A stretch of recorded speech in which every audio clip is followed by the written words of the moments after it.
კი, მაგრამ მე ძალიან მიმტევებელი ვარ. ყველა ჩვენთაგანს ალბათ თავის დროზე ცილი დასწამეს. გაყიდეს, ასე ვთქვათ.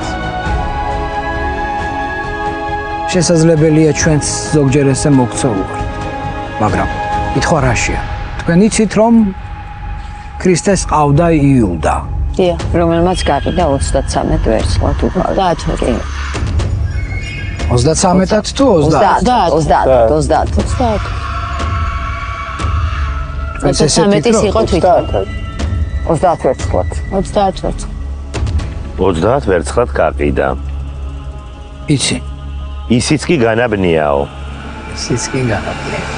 მაგრამ მას ხო არ ყავდა კიდე ბევრი მეგობრები, საერთოდ მეგობრები ყავდა, ხო, მაგრამ მხოლოდ ერთს უწოდებენ სახარებაში მის მეგობრად.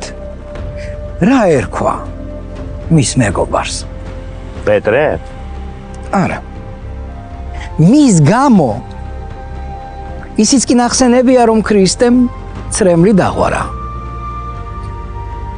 რა ერქვა იმ ადამიანს? ვინ არის ის ადამიანი? თქვენ იცით ეს? და მე ვიტყვი რომ მას ერქვა ლაზარე. ლაზარე როგორ ვერ გამოიცანი ხო გითხარით რომ იცით? კი ბატონო. ის ხორციელად ერთხელ დაიბადა. მაგრამ ხორციელად ორჯერ მოკვდა. ადამიანი რომელიც ერთხელ დაიბადა ხორციელად, ის ხორციელად ორჯერ მოკვდა. ანუ სიკვდილი ორჯერ განიცადა. ლოგიკურად იგივე ლაზარე ხომ არა? გენაცვალეს. დათია, როგორ ფიქრობთ? რომელმა ფრინველმა აიძულა ქვას რომ ეტირა?